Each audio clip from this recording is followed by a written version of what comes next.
Sorry patakbo ko during national anthem. Magandang gabi niya eh. Maganda yan yun. Sir.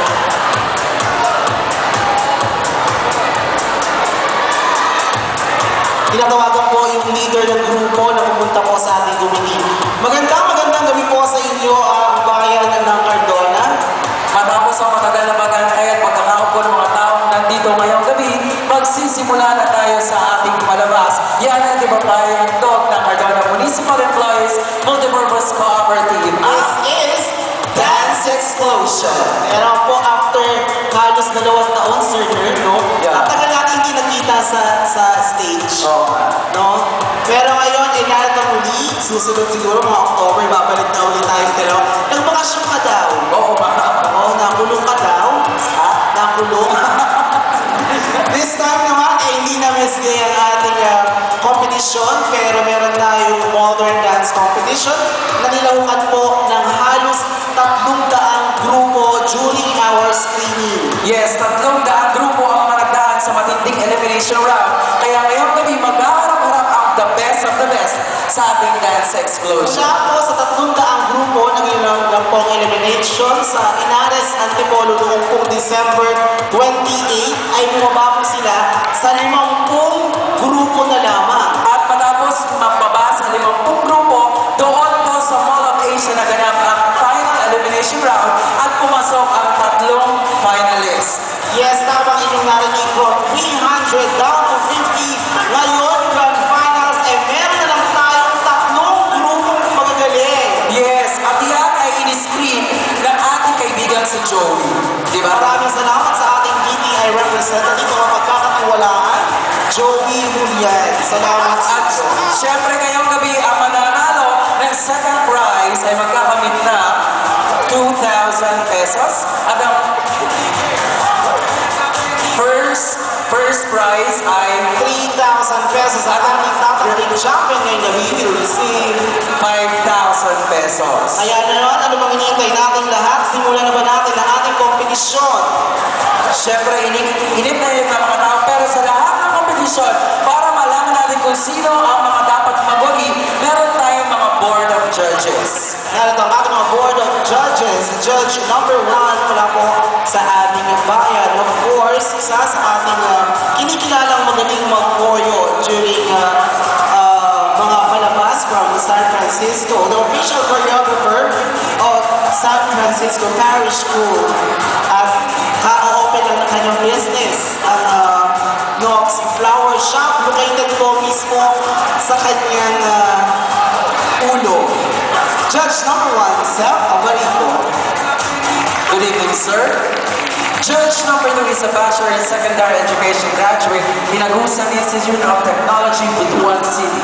He's a former DJ radio newscaster of 95.1 Love Radio, Butuan City, and 107.1 Iligan City. A Filipino representative to the 2005 China and the World International Speech Competition, second place winner, Zhengzhou City, Henan, China. An English, a second language trainer in various Asian countries like China, Thailand, Laos, and Cambodia. He is a production staff, theater arts production, Amsterdam, Netherlands.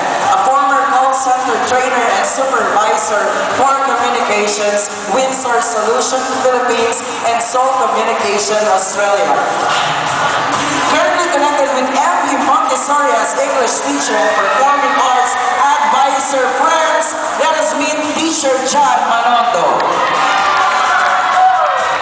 Our last judge, judge number 3, is a former Filipino.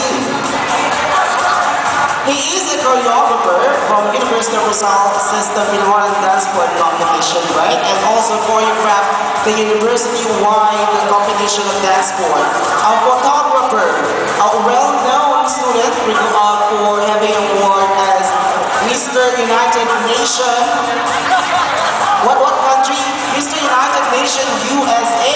He also been to Italy, London, New Zealand, Japan, Korea.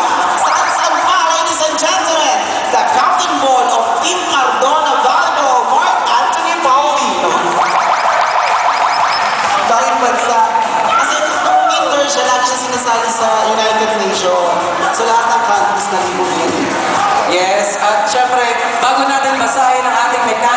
criteria for judging. Pinaghahanda na namin ang ating iba't ibang mga contestants ngayong gabi. Islamic Boys, followed by Phenomenal Jazz, Phenomenal Dance Squad, and Disney Crew. Siyempre sila yung mga tatlong pumasok sa ating finals ngayong gabi. Okay, this time naman po, dahil po sa pagkakataon ito ay medyo delikado ang ilan sa mga stunts na ginagawa ng ating mga grupo, meron po tayong guidelines na dapat sundin. Una po ay pinapirma po natin ang ating mga group contestants ng isang waiver o kasulatan na papatunay na kung ano man po ang mangyari sa kanilang stunt o magkaroon man ito ng hindi magandang pangyayari ay hindi po ito pananagutan ng ating organizers dahil ito po ay kanilang ginusto. At ito po ang ilan sa ating mga guidelines. We need an interpreter, please. Joey Julian. Ayan. Interpreter. Okay, guidelines. Number 1, each group shall be composed of a minimum of 5 dancers up to a maximum of 20 dancers. The group must be at the contest area on time. Automatic disqualification in the contest if the group fails to follow. Order of performance will base on the number they had picked. Groups must bring the music of their choice in a CD with label, no cassette tapes allowed. Inuulit po natin, no cassette tapes allowed. Utang na loob. No live band or musicians allowed. It should be submitted 15 minutes before the performance. Music should be wholesome and lively and must not contain any subliminal, sexually suggestive and vulgar lyrics. Kasi meron tayong mga ilang na mga songs na ginagamit na talaga naman double meaning, like halimbawa, na mukha, ganon. The music must be at least 3 minutes but not more than 5 minutes. Any excess in time will have 1 point deduction to the total score. 3 minutes to 5 minutes po, mahigpit po ang orasan niya ng ating DTI representative, Miss Joy.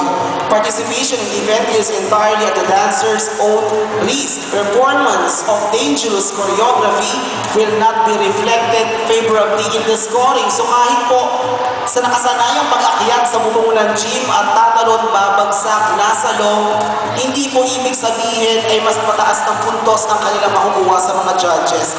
Meron po tayong susundin na criteria. The use of props will be allowed as long as it will not cause any delay in the program and make any harm to the performance of other groups. Props such as oil, confetti, pyrotechnic gadgets, smoke generators or combustible materials, broken glass, live animals, sharp objects, and the like are prohibited. Yan ay sinaguni po namin sa aking kaibigang si Emma Lu. Samantalang ilan naman sa mga ito ay sinanggulo namin kay Sir Roy. Choreography should not be vulgar and must not contain o inulit lamang po ito. Number 10, attire may include accessories such hats, caps, gloves, scarves, jewelries, etc. Removing of pieces of clothing during the performance is allowed provided that it is not offensive or out of character. So halimbawa po mayroong mga tinatanggal-tanggal dyan at medyo may mga hubad-hubaran na, automatic po ay ating pong papatay ng ilaw dahil kung meron po tayong mga minor de edad na nanonood gaya po ni EJ na 13 taong gulang lamang. At dyan sa pagkakataon na yan, nakabantay ang ating kaibigan si Ben Kan. Appropriate clothing should be observed throughout the competition. The top 3 winners will be top 3 dancer group with the 3 highest total scores. So sila nga po yung tatlong nakuha natin na out of 50 during elimination sa Mall of Asia. Judges for the competition should not be related or closely affiliated with any contestant. They are also refrained from talking to any contestant at any time, especially regarding with the competition and the judging So process. tanongin natin ang ating mga judges, kayo po ba ay meron pong kamag-anak sa ating mga grupo? Wala naman. Meron po ba mga karelasyon sa grupo? Wala naman. Or nakipag-usap. So bawal po ang lahat ng ito. Kayo po ay dadalhin at ikukulong sa isang isolated area upang maiwasan po ang bulungan ng mga score sa inyo. Ating po nga alalayan, nasa po ang ating PSG, dali na po sila ngayon sa tamang lugar. Prompting of competitors from the backstage or from the audience is not allowed.